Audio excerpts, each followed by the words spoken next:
Assalamualaikum warahmatullahi wabarakatuh. Pada saat ini saya akan membahas konsep program terstruktur dan bagaimana cara membuatnya. Baik, kita lihat masalahnya ya, latar belakangnya.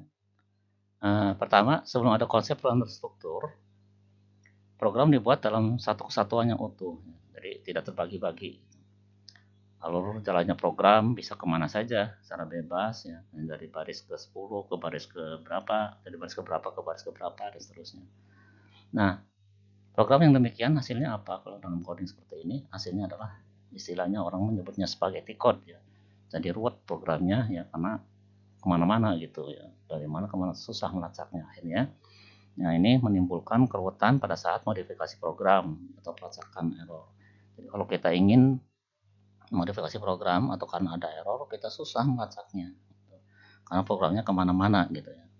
Nah ini bisa kita bayangkan jika kita sedang membaca buku ya, misalkan ada buku yang ditulis dari awal sampai akhir itu teks semuanya gitu, tidak ada pembagian babnya. Nah, dengan begitu bagaimana ya cara kita mencari topik? Saya ingin baca ini yang masalah bahas masalah ini, yang bahas masalah ini susah ya, sulit. Karena bukunya itu dari pertama sampai terakhir itu dalam satu kesatuan yang utuh. Nah, itulah gambaran tentang program yang tidak terstruktur. Ibaratnya seperti buku yang tidak terbagi-bagi menjadi beberapa bab. Seperti itu. Nah, Anda juga mungkin sudah memanfaatkan daftar isi ya, di buku itu untuk katakanlah melakukan navigasi ya dalam mencarian topik dan eksplorasi buku ya. Dengan adanya bab, subbab dan seterusnya, kemudian ada daftar isi, maka eksplorasi dan navigasi buku jadi mudah gitu kan. Tinggal lihat daftar isinya ada di halaman berapa, misalnya topik ini, udah buka aja halaman itu ketemu. Nah dari situlah barangkali muncul ide untuk membuat program yang terstruktur ya, seperti halnya buku ya. Dengan begitu, maka diharapkan program akan mudah dieksplorasi dan mempermudah perawatan ya, jika ada bug atau sekedar ingin modifikasi. Lalu apa sih sebenarnya program terstruktur itu? Ya, jadi ibarat buku, program terstruktur dipecah-pecah ya menjadi beberapa bagian yang mudah dikenali.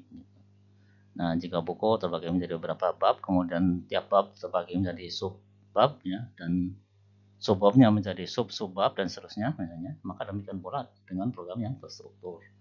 Yang program terstruktur terbagi menjadi beberapa komponen, katakanlah ya komponen atau modul atau blok atau fungsi, prosedur dan semacam itulah ya. Itu program terstruktur ini terdiri dari bagian-bagian seperti ini. Nanti jika perlu, tiap bagian tadi dipecah lagi menjadi beberapa subbagian dan seterusnya sampai tiap bagian tadi sudah tidak bisa dipecah lagi ya, sudah sangat minim ya istilahnya. Oke, itu kira-kira gambaran sederhana program struktur.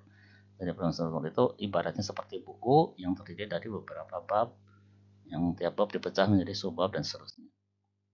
Lalu apa manfaatnya kalau sudah terstruktur? Nah ini ya kita bisa merasakan lah kalau kita misalnya membaca buku yang terstruktur tadi ya. Jadi manfaat besarnya program jadi elegan, tersusun dengan baik, ya, tidak menghasilkan istilahnya spaghetti code tadi. Ya.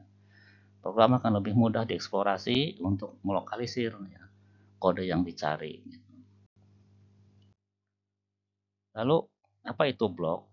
Nah, program tersebut terdiri dari beberapa kumpulan bloknya. Blok bisa berupa satu perintah atau lebih, bisa berupa fungsi, berupa prosedur, atau bagian program ya istilahnya ya, pokoknya.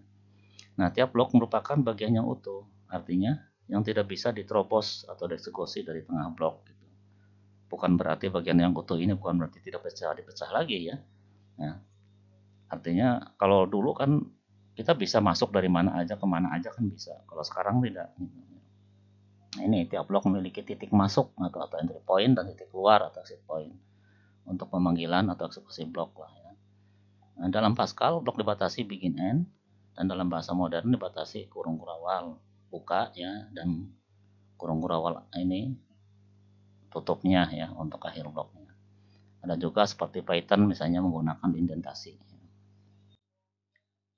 Lalu apa kita bandingkan ya, apa perbandingan antara yang tidak terstruktur dengan yang terstruktur? Nah, program yang tidak terstruktur hanya terdiri satu bagian program yang utuh yang tidak terpisahkan Sedangkan program yang terstruktur terdiri dari beberapa bagian yang utuh. Yang maksud bagian yang utuh ini adalah apa?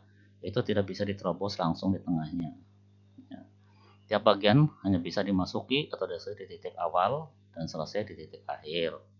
Nah, tapi tiap bagian yang utuh tadi ya, yang ini bisa terdiri dari beberapa subbagian lagi. Berbeda dengan buku, ya, kalau blok dalam program itu bisa diletakkan di mana saja dalam program, asal ada namanya, nanti bisa namanya tinggal dipanggil namanya saja gitu istilahnya. Lalu bagaimana cara membuat program terstruktur? Nah, membuat program terstruktur seperti menulis buku aja. Bayangkan ya seperti kita menulis buku, buku dipecah atau dibagi menjadi beberapa bab, tiap bab dipecah menjadi beberapa subbab atau pasal atau section atau apalah ya namanya. Nah, tiap subbab dipecah lagi menjadi beberapa sub-subbab dan seterusnya seperti itu sampai mentok istilahnya ya. Nah, dengan pendekatan yang sama dengan menyusun buku, membuat program terstruktur adalah apa? Untuk program dipandang sebagai satu proses yang akan dibagi atau dikompos ya, menjadi beberapa subproses. Nah, tiap subproses bila perlu bisa dipecah menjadi beberapa subproses dan seterusnya sampai mentok juga gitu tentunya ya. Nah, ini untuk bisa lebih jelasnya ya, kita lihat seperti ini contohnya. Nih, ini ada program katakanlah P1 ya.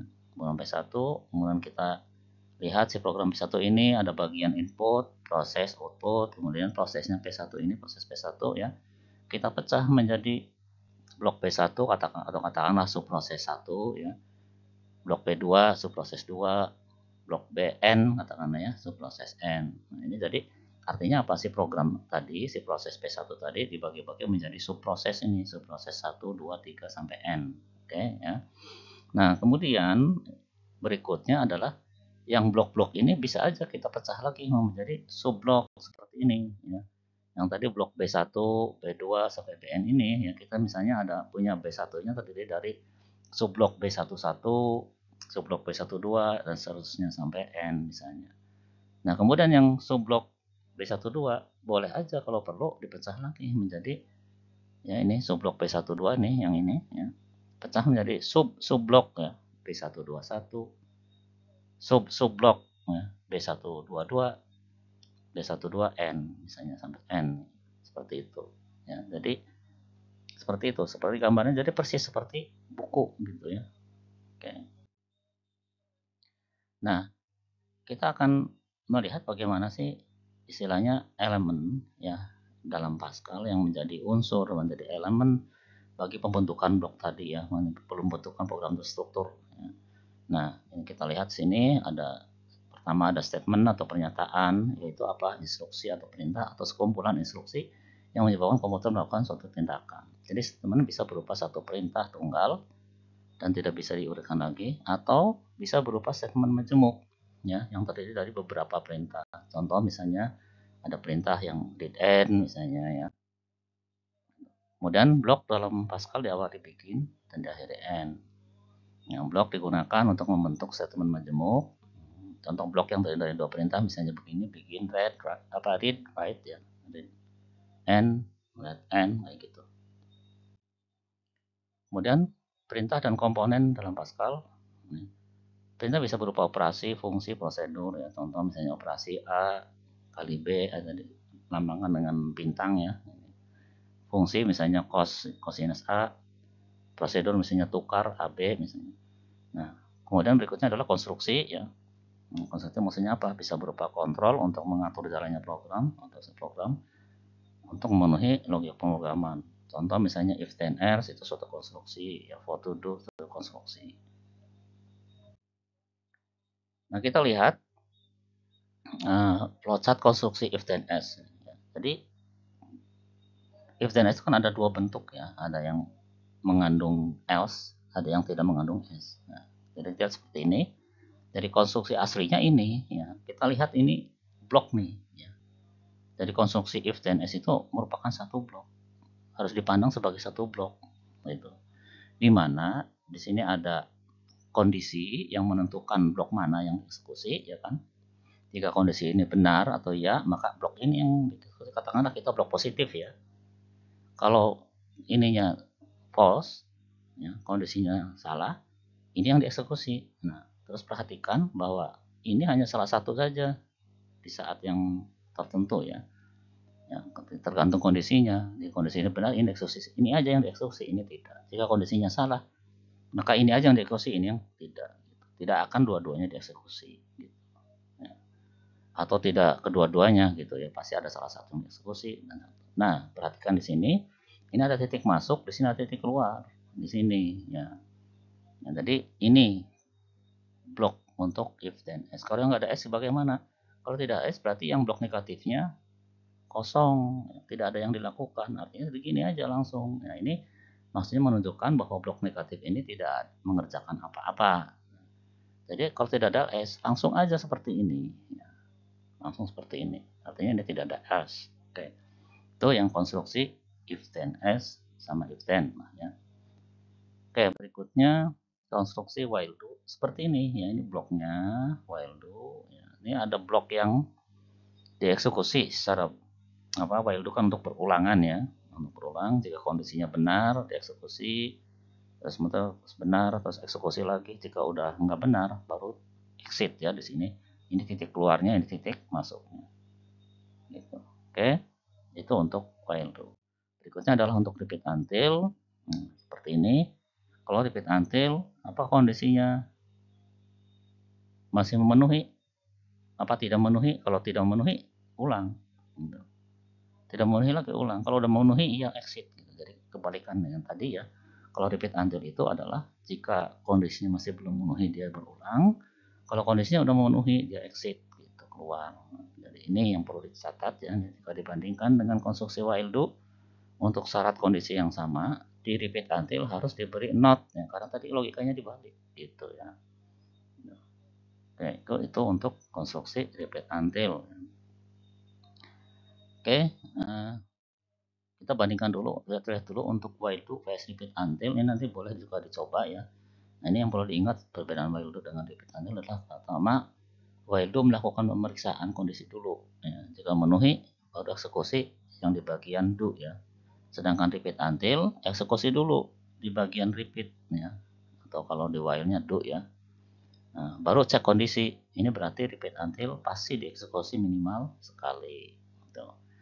Berikutnya, kondisi di while adalah kondisi yang apabila memenuhi terjadi perulangan. Sedangkan kondisi di repeat until maksudnya, adalah kondisi apabila memenuhi terjadi penghentian perulangan. Oleh karena itu, untuk mendapatkan hasil yang sama ya, antara while do dengan repeat until, maka harus ada not ya, sebelum kondisi yang diperiksa. Gitu. Oke, kita bisa perhatikan contohnya seperti ini. Nah, ini ada syaratnya sama ini ya. I lebih kecil sama dengan 5. Ini juga I lebih kecil sama dengan 5. Maksudnya apa syarat yang sama? Itu kita di sini ingin menghasilkan output ya, menuliskan string Bandung ya sebanyak 5 kali misalnya. Kalau implementasinya pakai repeat until seperti ini ya, not ya, begini ada notnya. Kalau pakai while do seperti ini ya. Jadi sama kondisinya, I lebih kecil sama dengan 5, ini kondisi itu yang perlu kita perhatikan situ. Kayak ini. Berikutnya for to do ya, untuk perulangan juga. Kita gunakan aja simbol seperti inilah misalnya ya, for to do. Nah, ini karena memang kalau for to do ini ada nilai ya yang merambatnya istilahnya. Ya, variabelnya tadi yang nilai awal sampai nilai akhir ya kan, merambat tadi. Lakukan ini gitu. Karena kalau for to do itu berarti udah eksekusi aja n kali gitu, sekian kali. Oke, itu tadi adalah komponen-komponen pembentuk ya, atau elemen program terstruktur. Sekarang kita langsung aja bagaimana ya membuat flowchart terstruktur ya.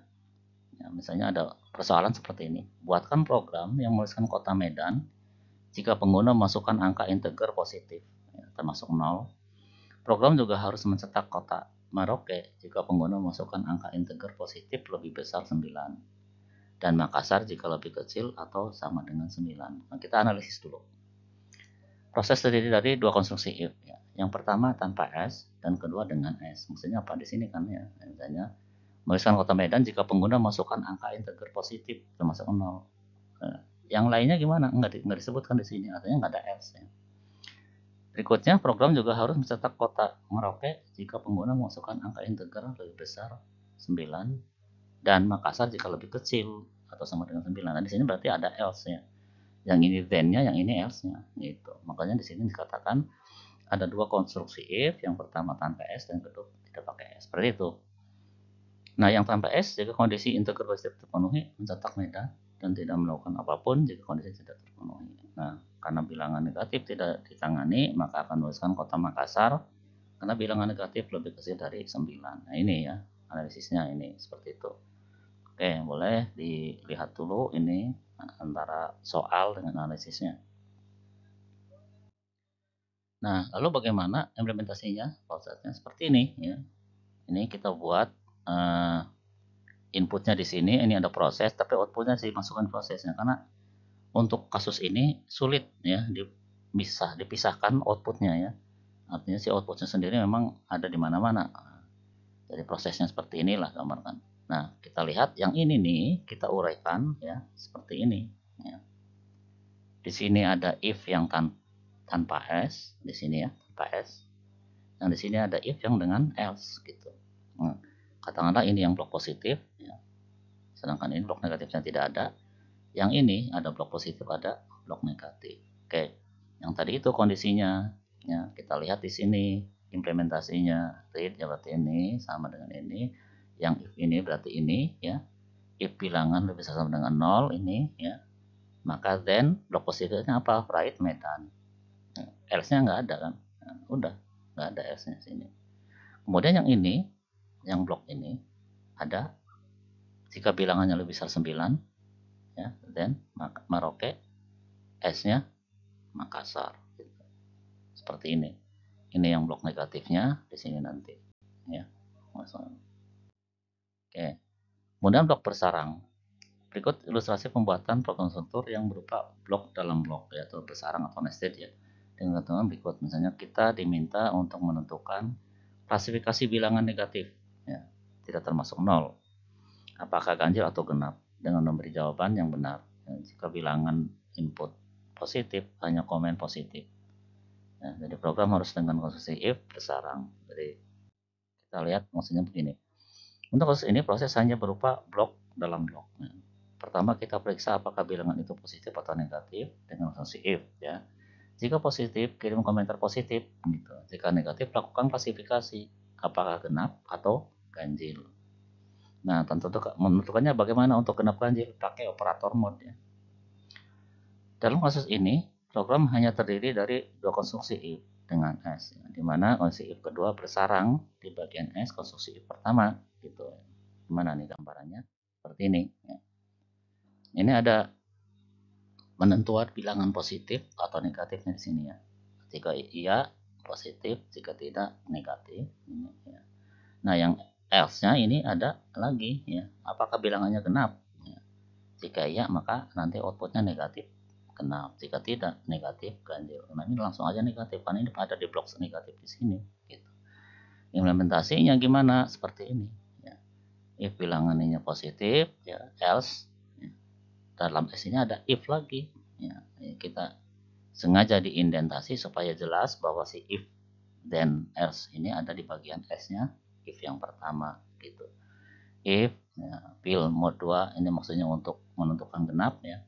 Then right genap S-nya right negatif ganjil seperti itu ya. Nah, proses keseluruhannya yang tadi gimana seperti ini ya. Ini ada blok ya, if then else yang pertama. Nah, else yang pertama terdiri dari blok lagi if then else yang kedua begitu ya. Seperti tadi itu yang ini ya, seperti itu secara keseluruhan. Kalau kita satukan yang tadi itu menjadi seperti ini. Oke, jadi kesimpulannya adalah membuat program struktur adalah membuat program yang terdiri dari beberapa bagian. Tiap bagian dipecah menjadi beberapa sub bagian dan seterusnya sampai setiap bagian tadi ya sudah tidak bisa dipecah lagi ya. Udah nggak perlu ya, sudah nggak perlu dipecah, sudah tidak bisa dipecah ya udah selesai. Mungkin itu saja yang bisa saya sampaikan. Mudah-mudahan ada manfaatnya. Terima kasih. Assalamualaikum warahmatullahi wabarakatuh.